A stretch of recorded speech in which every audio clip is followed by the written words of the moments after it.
participa por conta da Jônia, né? Sou um pequeno trabalhador, em dois sentidos.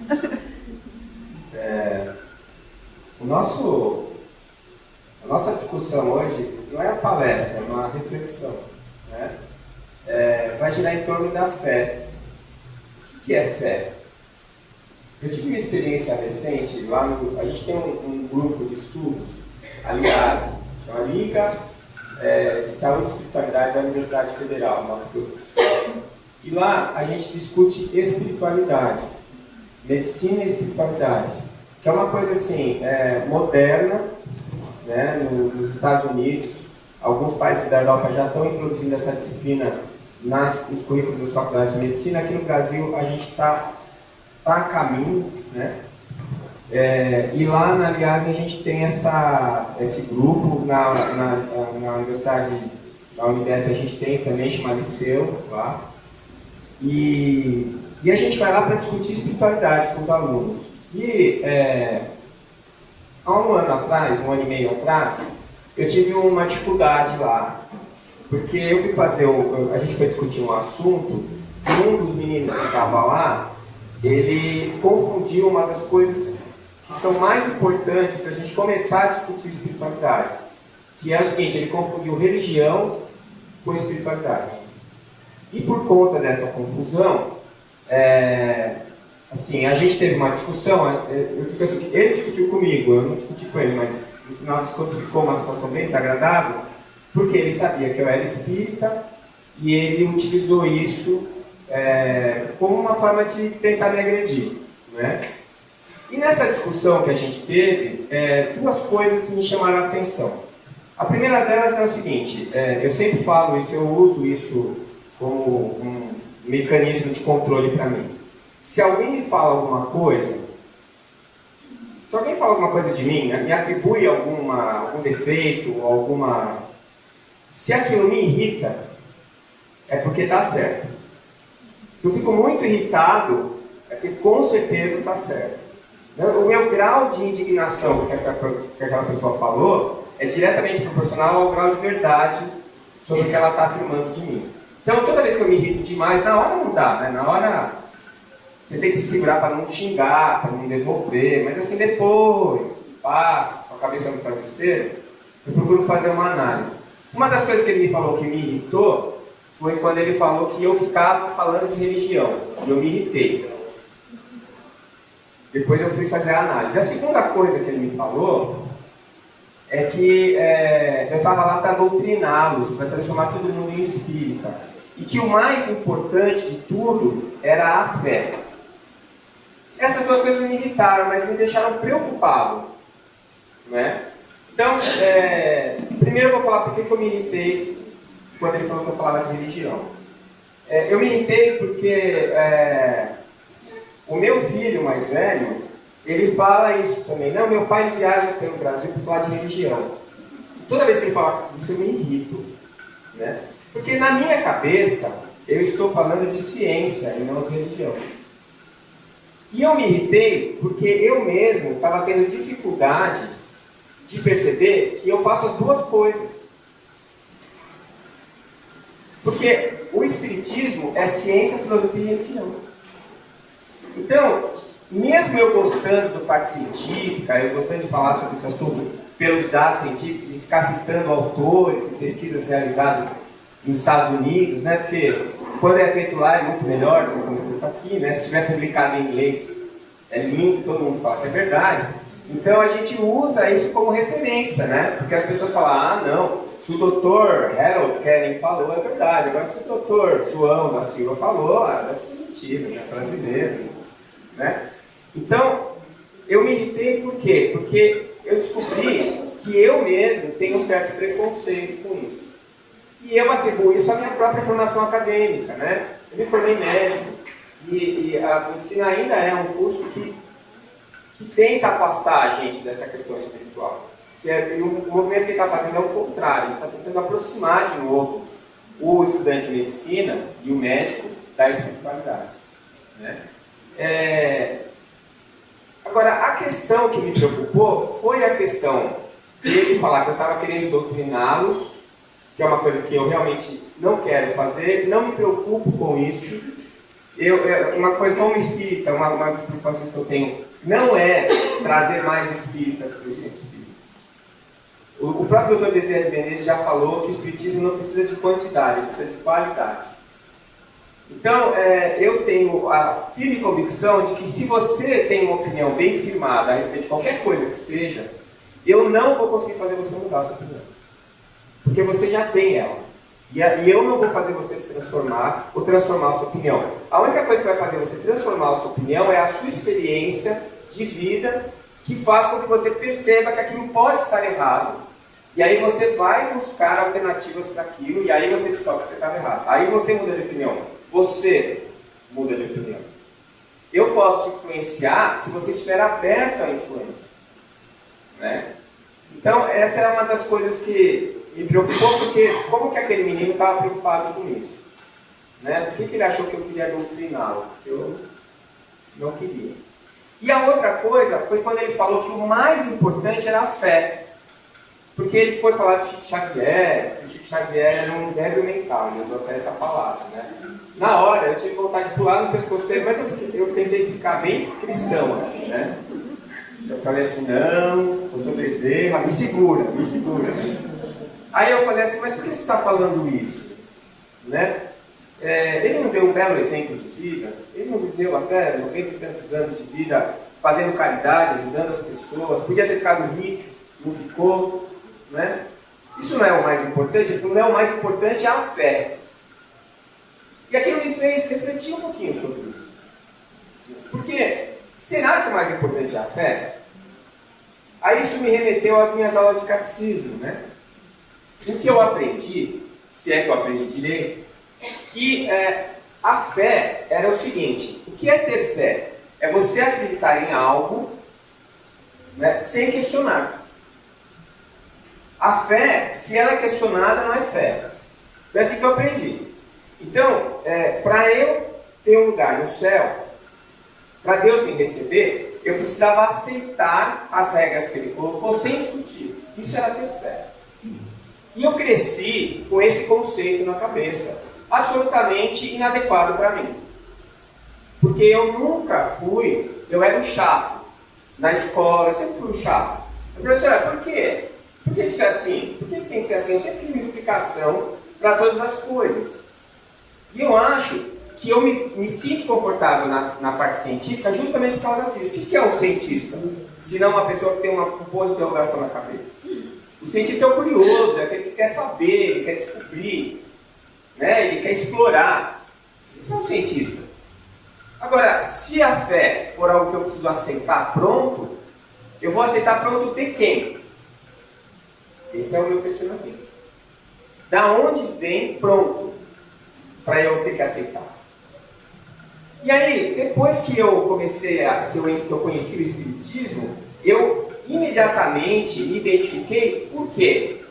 Porque o Espiritismo te diz assim, que fé não é algo que você tenha que aceitar, que você não pode discutir. É um objetivo a ser alcançado. E esse objetivo vai ser alcançado no seu trabalho diário de construção do seu saber, de construção da sua fé. E isso para mim é fundamental. Por quê? Porque se eu construo a minha fé, esta não pode ser imposta por ninguém. Então, por exemplo, quando Galileu admitiu que o Sol não era o centro, mas a Terra, porque senão ele ia para a fogueira, alguém mudou a opinião dele? Por um acaso, o fato dele dizer que era mentira, fez ele acreditar que era mentira, ou ele continuou achando que... mas falou só para não morrer? Se você está sendo coagido por um sistema político, social, familiar, seja lá o que for, e você segue as regras que a sociedade, o grupo está te dando, para você poder se integrar naquela sociedade, isso por um acaso muda a sua maneira de pensar? Faz com que você acredite naquilo só porque você está sendo obrigado a seguir? Então é absolutamente democrática a fé. Porque não tem como eu te impor isso. E aí volto naquela afirmação que eu fiz antes. Eu não consigo convencer ninguém a ter a minha opinião principalmente se essa pessoa já tem uma opinião sobre aquele assunto. Então, o que acaba acontecendo é que, quando você vê a perspectiva da fé pelo Espiritismo, ela é a mesma perspectiva da fé que você vai ter quando você lê no dicionário o que é fé. Então, pelo dicionário, a fé é um sistema de crenças que você tem, são as suas convicções pessoais. Como é que nós criamos as nossas convicções? Como é que nós criamos a nossa fé? Através da nossa cultura, aí uma influência muito grande. Então, se eu nasci numa família evangélica, se eu nasci numa família católica, se eu nasci numa família muçulmana, então aquilo vai ter uma influência muito grande na minha vida. Outro dia eu estava conversando com um espírita judeu. Ele falou no congresso, como é o nome dele? Você quer Alahá. Esqueci o nome dele, Alahá.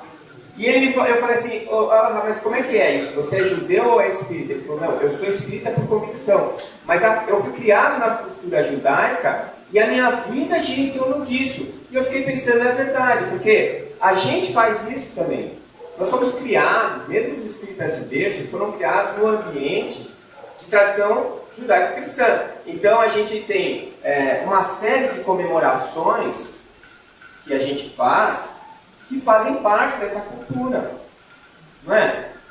Eu tive umas encarnações para trás aí que eu era padre, eu fiz um monte de bobagem, e hoje eu fiquei com um trauma disso. E aí já me chamaram para fazer casamento espírita, e eu começo a tremer de nervoso, de medo, né? Me chamaram para fazer o culto ecumênico da faculdade, lá da formatura dos estudantes de medicina, e me fizeram subir no altar da igreja e ainda dar pão na boca dos meninos lá para dizer que era uma oferenda. Olha, eu nunca passei tão mal na minha vida. Eu não quero mais ser padre.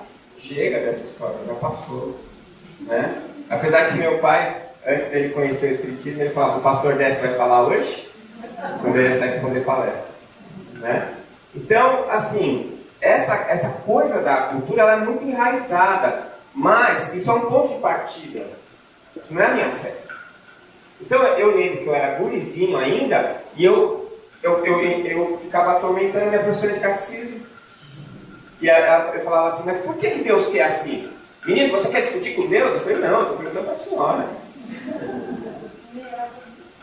Então ela falava assim, é assim porque Deus quis. Você tem que aceitar, senão isso não é fé. Se você não tiver fé, você vai para o inferno. Então é assim, né? Então, isso daí era uma coisa que eu ficava quieto, né? Apanhar dela, mas eu saí insatisfeito da aula. Né? Eu lembro, quando eu me batizei, quando eu fiz a primeira comunhão, me mandaram confessar com o padre. Imagina, eu devia ter uns 6, 7 anos. Que pecado que eu tinha com 6 anos. Aí eu fiquei falando que eu briguei com a minha irmã, fiquei falando um monte de coisa pro padre lá, uns 2 minutos mais ou menos. Foi todos os pecados da minha vida. Quando eu terminei, ele falou, eu te perdoo em nome de Deus. Olha, eu lembro que eu saí e falei assim, mas quem deu essa procuração para ele? Por que este padre tem procuração de Deus para me perdoar? E será que Deus vai ficar ouvindo eu rezar? Porque ele me mandou rezar, não sei quanto sabe Maria. Será que Deus vai ficar me ouvindo? Mas não tem mais nada para fazer. Sabe, isso era uma coisa que não dava para mim aceitar. Né? Aí, de repente, o Espiritismo ele me diz o seguinte, que não, que a sua fé é a sua construção de verdades. E essa construção de verdades, ela precisa ser construída a partir das suas experiências e das suas reflexões. Então, na medida em que eu vou vivendo, e vou lendo, e vou conversando, e vou sofrendo outras influências que não a minha influência cultural, que ela é extremamente importante, a gente sabe isso até de André Luiz, até os 7 anos de idade, a gente é quase que um ser hipnótico, nós estamos hipnotizados. E tudo que nos falam marca profundamente a nossa vida. E aí o que acontece? Depois dessa experiência eu saio com esse start. E aí a vida vai me trazendo outras situações. E é claro, quando eu entro na puberdade, abre o canal da pineal e eu começo a receber o input do meu passado, das minhas tendências como espírito. E isso tudo gera a tal da crise da aborrecência, né? Porque o cara já não sabe mais quem ele é. Ele acha que ele é uma coisa porque todo mundo falou pra ele, o pai dele, a mãe dele, todo mundo falou pra ele. Tem gente que fala, não, meu filho, você é super legal, você é assim, você é assado. Tem gente que fala, você não presta pra nada, você é uma porcaria. Quer dizer, ele tem esse modelo.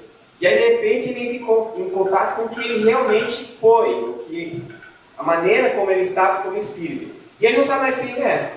Ele perde a identidade. Quando perde a identidade, se junta em tribos, todo mundo usa a mesma roupa, fala do mesmo jeito, até ele achar a identidade dele e seguir a vida dele. Então, esse momento é um momento de finalização da personalidade dele e é um momento em que ele está reafirmando a construção dele de fé. É um momento em que ele parte para buscar as respostas dele. Geralmente a gente rejeita todas as respostas dos pais para procurar as nossas. E às vezes as nossas batem com as deles. Principalmente quando a gente tem filho, né? A gente fala, pô, meu pai estava certo, meu pai estava certo, meu pai estava certo. Então, essa construção de fé, ela é absolutamente particular. Então, o que eu acho importante é que a gente faça esse diálogo, né, na exposição de ideias, para que a gente tenha a experiência de vida, a nossa experiência do passado, a nossa experiência cultural e mais as possíveis influências do meio, de livros, autores, pesquisadores e de outras religiões também, de outras doutrinas, de outras formas de pensar. Aí eu vou construir o que Kardec chamou de fé raciocinada. A diferença da fé raciocinada é que ela tem alicerces, ela é embasada e ela foi provada e experimentada por mim algumas vezes na minha vida. Então eu até posso fazer algumas modificações, mas ela é muito sólida. E a fé sólida, ela se torna inabalável, que é o que Kardec falou. Então, se eu estou construindo o meu sistema de crenças em cima da razão e em cima das evidências científicas, culturais, antropológicas, então o que vai acontecer? Vai acontecer que mesmo que apareçam coisas novas, essas coisas novas, eu sempre consigo encaixar elas em algum lugar. Raramente elas se confrontam. E quando se confrontam, eu paro para pensar na possível reforma de algum ponto que esteja precisando ser transformado no meu sistema de crença. O que não abala a minha fé. Vai abalar a minha fé naquele ponto específico. Você está dando para vocês me acompanharem? Então, é exatamente o que Kardec falou. Quando Kardec diz assim, que o Espiritismo pode enfrentar frente a frente a ciência, e se um dia a ciência provar que o Espiritismo está errado, que o Espiritismo vai mudar, eu tenho para mim que Kardec afirmou isso, não porque ele achava que ele precisava de um sistema de renovação para o Espiritismo ser sempre moderno. Ele sabia que as bases que ele estava colocando eram verdades. Ele colocou aquilo ali como uma vacina antidogma. O dogma é aquela história que eu estava falando para você. É assim que Deus quis, você tem que aceitar e fim de papo. Então, quando ele fala isso, ele está vacinando o Espiritismo contra o dogma. Por quê? Porque, olha, Kardec disse que se em algum momento a ciência se confrontar com o Espiritismo, que a gente tem que parar para pensar se o Espiritismo está errado, e se tiver, a gente transforma. Para deixar a gente com a cabeça aberta. Apesar que a gente tem muita dificuldade de fazer isso. Né? As diferenças entre os espíritas, os católicos, os evangélicos, os judeus, os muçulmanos, é só o rótulo, a camiseta que eles colocam. Porque lá dentro nós somos tudo igual.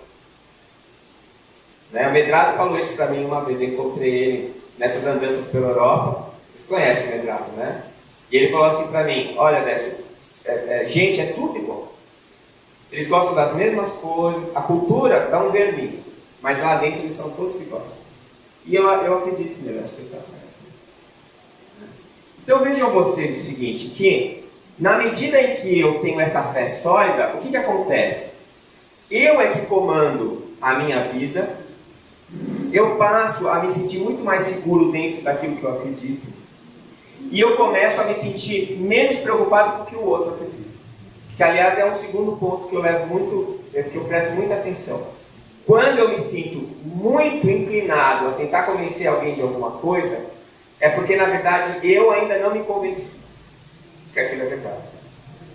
Então, na medida em que eu me sinto muito feliz de divulgar o Espiritismo, e me sinto feliz quando eu tenho essa oportunidade, na verdade, eu nunca me senti necessitado de arrebanhar mais espíritas, de convencer as pessoas de que o Espiritismo é que é a verdade. Porque é a minha verdade. Então, se alguém quiser participar desse prazer que eu tenho, de ter encontrado uma doutrina que responde às minhas perguntas, eu divido isso com as pessoas. Mas se elas não quiserem, para mim está ótimo. Eu não ligo. Se os meus pacientes vêm dividir comigo a fé deles, eu partilho dessa fé, porque eu sei que é importante para eles a fé deles, como a minha é importante para mim. Mas em hipótese alguma, eu tenho que transformá-los ou modificá-los, porque isso é deles. A fé é produção autoral, é de cada um. A religião, ela era para ser um catalisador de fé, mas ela se transformou em grupos sociais que a princípio estavam unidos para divulgar a espiritualidade, mas que se transformaram em grupos em busca da hegemonia, poder, né? E recentemente dinheiro. Recentemente não, já há muito tempo, dinheiro. E aí o que acabou acontecendo? Acabou acontecendo que a palavra religião, que a princípio significava, vinha do latim religare, que é religar-se à origem, essa palavra hoje significa grupos sociais que se debatem como as torcidas de futebol. É um falando mal do outro, um criticando o outro. Se você for pegar as religiões cristãs, tem 90% de acerto e 10% de discordância. Mas todo mundo só fala dos 10%, ninguém fala dos 90%. Então, hoje, religião é grupo social. Não é mais o religar-se. Agora, quando você consegue racionalizar suas ideias e buscar, a partir da razão, da sua experiência, da sua cultura, uma forma de construir a fé, esta fé te impulsiona para a espiritualidade. E o que é a espiritualidade? É a transcendência. Espiritualidade é você buscando o transcendente, algo que vai além daquilo que atualmente você está acostumado a ver. Algo que vai te explicar quem é você, que vai te trazer resposta por que você está aqui, de qual a importância que você tem para as pessoas que estão ao seu redor, de qual é a importância que tem você saber o que é certo e o que é errado, você buscar seguir o certo. Vai construir a moralidade, a ética, tudo isso vai vir da transcendência. Então, na minha opinião, mesmo quem diz que é ateu, tem o seu grau de espiritualidade. Na minha opinião, a espiritualidade é amputada, mas tem, porque ele tem os seus momentos de transcendência. Né? Ele chama às vezes de natureza aquilo que nós chamamos de Deus. Pouco importa. Pouco importa. Até porque a maioria de nós tem um conceito muito infantil mesmo de Deus. A gente, quer queira, quer não, imagina um velhinho de barba branca sentado no trono esperando. E você rezando para ter um lugar do lado direito dele ainda. Do lado esquerdo não é bom, o direito é que é legal. Né? E a gente ainda vive essa coisa infantil. A gente ainda vive isso. A gente ainda tem medo de demônio, tem medo do inferno, tem medo. Né? Só que o espírita não tem demônio, a gente sabe que não existe, vai ter obsessor. A gente sabe que não existe o inferno, mas tem um umbral. E por aí nós vamos indo. Né? Não estou com o demônio no corpo, é só o irmãozinho do mal. Né? E aí nós vamos indo.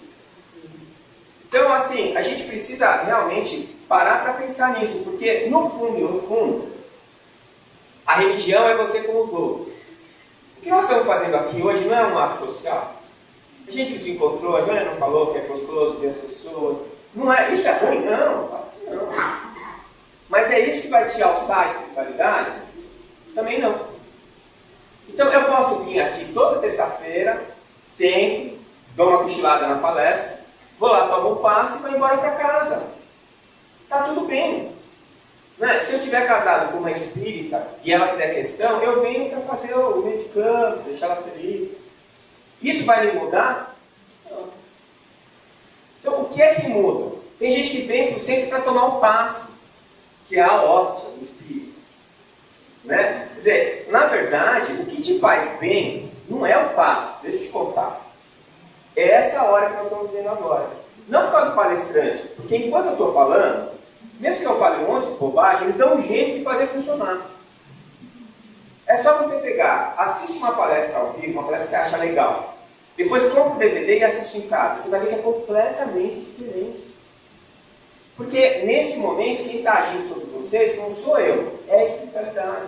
Tem o passe magnético, tem ajuste de campos do seu perispírito. Você está sendo tratado. E se você está tentando acompanhar o que eu falar, nós estamos indo no sentido de uma vibração de mais alto nível, de um pensamento de ondas de frequência mais alta.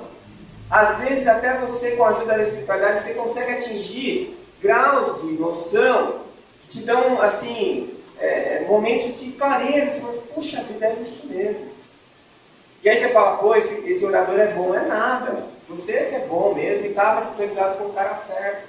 E às vezes ele está tentando incutir aquela ideia na sua cabeça faz um tempão, e esse é o momento e a hora certa, e pronto, acontece.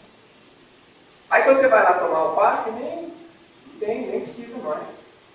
Você tomou o passe, saiu daqui, pisou na poça, falou palavrão, já era o passe. Não é? Porque o passe, ele harmoniza o teu campo perispíritico, que você desarmoniza sim com o pensamento errado. Então, isso é eu com vocês, sou eu com os outros. Mas, se eu prestar atenção na palestra, se eu for estudar, se eu participar do grupo de estudos, se eu estiver interessado em outros assuntos, aí eu estou construindo a minha fé. E a minha fé sou eu comigo mesmo. Ninguém influencia isso, ninguém muda. Para quê? Para atingir a espiritualidade, que sou eu com Deus. Então, a diferenciação que eu faço é assim: religião eu com os outros, a fé sou eu com eu mesmo. E a espiritualidade sou eu com Deus. Sendo que a religião pode ser boa ou não. Depende, ela é uma ferramenta. Eu posso usar ela direito ou não. Martelo é uma ferramenta do bem ou do mal? Depende. Se eu usar para construir uma casa é do bem. Se eu der uma martelada no mestre de obras é do mal. Não é? Então, a ferramenta, ela está ali. Eu posso usar ela para o bem ou não usar. Agora, a fé é fundamental. Sem a fé, eu não chego na espiritualidade. E mesmo que ele diz que não acredita em Deus, tem o seu sistema. É fé isso. Ele acredita que não existe mais nada. Isso tem a ver, inclusive, com a minha saúde. Todo mundo já ouviu falar do efeito placebo. Né? É uma dos fenômenos mais antigos da medicina. Até hoje ele é utilizado como parâmetro para ver se o tratamento funciona ou não. E ninguém nunca conseguiu explicar, e tem gente que ainda fala que isso é bobagem, que a gente não tem que estudar placebo. Então, assim, o nível de resultados com placebo é de 45%, gente. 45%. Então, se eu der pílula de farinha para 100 pessoas que estão com dor de cabeça e disser para essas 100 pessoas que é um remédio analgésico novo muito bom, pelo menos metade delas vai melhorar a dor de cabeça. Você sabe qual é a porcentagem que você tem que ter para fabricar e vender um remédio nos Estados Unidos em relação ao placebo? Para saber se o remédio faz efeito ou não? 5% além do placebo. 5%. Então eu pergunto para vocês, será que o efeito do remédio é que faz eu melhorar? Ou eu acreditar que o remédio é bom mesmo que faz eu melhorar? E esse 5%, será que não foi assim? Ele achou que o remédio não era bom, mas aí ele tomou o remédio teve uma alteração bioquímica no corpo dele, ele percebeu essa alteração bioquímica e falou, opa, eu acho que esse remédio vai fazer efeito. E aí faz. Será que não é isso? Eu falei isso no congresso de reumatologia, quase que eu apanhei. Porque tem gente que fala assim, o Décio está falando que remédio não serve para nada. Não é isso que eu estou falando, não. Não é? Não é isso que eu estou falando. O que eu estou falando é o seguinte, que mais importante do que o remédio é a relação médico-paciente. Porque se ele acredita em mim, ele sai de lá com a fé no meu tratamento. E aí vai funcionar. Se ele não tiver a fé, não vai funcionar. Aí a gente podia falar de física quântica, a gente podia falar de Arthur Schopenhauer, a A gente podia falar de um monte de coisa, eu não vou poupar vocês dessa dor hoje, né? Mas o que acaba acontecendo é isso, é que a minha fé é que comanda a minha vida. Então, se eu acho que a minha vida é boa ou ruim, depende de qual fator.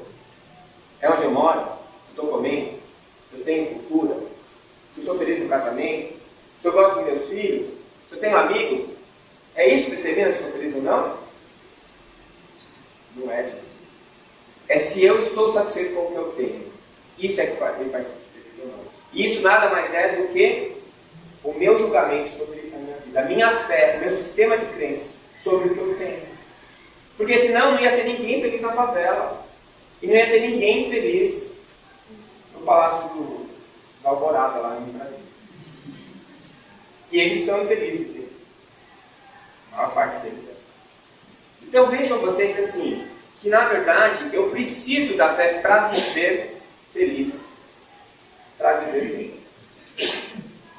Eu não preciso da religião. Por isso que eu fiquei tão bravo, inclusive, quando me falaram que eu falava de religião. Mas eu tenho que admitir que eu falo mesmo. Porque eu estou falando do meu sistema de crenças, da minha fé, através de uma doutrina, que é uma doutrina religiosa também. Então, se eu quero que as pessoas acreditem que eu estou falando de ciência, e eu acho que eu estou, eu não posso dizer que eu não estou falando de religião. Porque eu também estou. Então, eu queria, para encerrar, né? Eu queria trazer um texto para vocês, que é de um filósofo brasileiro chamado Humberto Roden. O Humberto Roden, ele não era espírita. Aliás, eu tenho lido a obra dele, peguei até ele falando mal do espiritismo, fiquei um pouco com raiva dele, mas eu perdoei ele, eu sou cristão. E ele tem um texto que eu achei muito interessante, que fala sobre a fé e a ciência. E eu queria compartilhar com vocês, não é comprido e é muito interessante. Então, eu queria que vocês partilhassem comigo. Esse texto é uma carta que ele escreveu para um amigo dele quando ele defendeu o doutorado. Né? E o amigo mandou uma carta parabenizando ele pelo doutorado e ele escreveu o seguinte: meu caro amigo, recebi tuas felicitações, muito obrigado. Atingi o vértice da pirâmide, dizes. Enche de mil conhecimentos do espírito. É verdade. Cinge-me à fronte o laurel de doutor. Sou acadêmico. Entretanto, não me iludo. Quase todo humano saber é crer. Nossa ciência é fé. Creio no testemunho dos historiadores, porque não presenciei o que referem. Creio na palavra dos químicos e físicos, porque admito que não se tenham enganado e nem me queiram enganar. Creio na autoridade dos matemáticos e astrônomos, porque não sei medir uma só das distâncias e trajetórias siderais. Tenho que crer em quase todas as teses e hipóteses da ciência, porque ultrapassam os horizontes da minha capacidade de compreensão. Creio até nas coisas mais cotidianas, na matéria e na força que me circunda. Creio em moléculas e átomos, em elétrons e prótons que nunca vi. Creio nas emanações do rádio e nas partículas do hélio, enigmas ultramicroscópicos. Creio no magnetismo e na eletricidade, esses mistérios de cada dia. Creio na gravitação dos corpos idéreos, cuja natureza ignoro. Creio no princípio vital da planta e do animal que ninguém sabe definir. Creio na própria alma, este mistério dentro do eu. E aí ele diz: não te admires, meu amigo, de que eu, formado em ciências naturais, creia piamente em tudo isso. Admira-te antes de que haja quem afirme só admitir o que compreende depois o que só admitir o que compreende depois de tantos atos de fé cotidiana. O que me espanta é que os homens que vivem de atos de crença descreiam em Deus por motivos científicos. Homem, tu que não compreendes o artefato, pretendes compreender o artífice? Que Deus seria esse que tua inteligência coubesse? Um mar que coubesse uma concha de molusco ainda seria mar? Um universo encerrado em um dedal, que nome mereceria? O O infinito, circunscrito pelo finito, seria infinito? Convence-te, ó homem, desta verdade. Só há duas categorias de seres que estão dispensados de crer: os da meia-noite e os do meio-dia. As trevas noturnas do irracional e a luz meridiana da divindade. O insciente e o onisciente. Aquele por incapacidade absoluta, este por absoluta perfeição. Que oscila entre a treva total do insciente e a luz integral do onisciente, deve crer. Deve crer porque a fé se move nesse mundo crepuscular, equidistante do vácuo e da plenitude, da meia-noite e do meio-dia. Nós somos esses seres crepusculares. Não estamos na meia-noite do onisciente, nem na luz meridional da onisciência. Então devemos crer. Como é que nós vamos crer? Através dos caminhos que nos forem mais cômodos, dos caminhos que nos forem mais próprios, mais conscientes de que são caminhos construídos por nós. E aí eu fecho com uma das frases que diz mais, a verdade que eu acho mais pura, que eu mais acredito, e é uma frase de Pasteur. Pasteur diz assim: pouca ciência nos afasta de Deus, muita ciência nos aproxima dele. Muito obrigado.